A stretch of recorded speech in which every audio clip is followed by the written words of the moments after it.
Ambassador, I will say frankly, I'm one of the people who thinks you should be expelled from this country, and I believe that it's to do with the policies of your state. If I was Jewish and had never stepped foot in Israel, I could claim citizenship there tomorrow, but 6 million people whose origins are in what you now call Israel, who were forced out in 1947 or 48, do not have that right. Isn't that part of the reason why the Palestinians are in dispute with Israelis? Because you deny them the right to return to their homes and to their land and to their villages, and that they have a legitimate claim, even under international law, to return, but you deny them that right.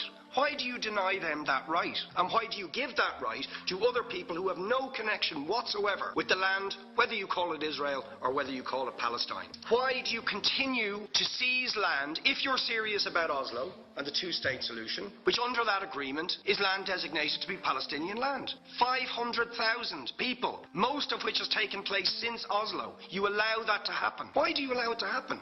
If you're serious about giving this land to the Palestinians, it's absolutely extraordinary. Are you not just taking us, Ambassador, for idiots? That you can say with a straight face, we're serious about peace, but while we're serious about peace, we're going to seize Palestinian land. And you expect the Palestinians to just sit back and do nothing about that. Now, you know what the Palestinian people have been asking for. Far less even than some people would ask for. Because I believe the whole apartheid system should be dismantled. But what they've asked for is to lift the siege of Gaza. Just to lift the siege of Gaza. Let them have an airport. Let them have ports. Let them not be dictated to by a government for whom they do not vote as to what can go in and out of their territories, whether they will have power, whether they will have clean water, whether they will have medicine. What makes you think you're allowed to have nuclear weapons and the fourth biggest army in the world and visit destruction on the people of Gaza, but they have no right to defend themselves? They have no territorial sovereignty over that land. Would you ask questions, please? How do you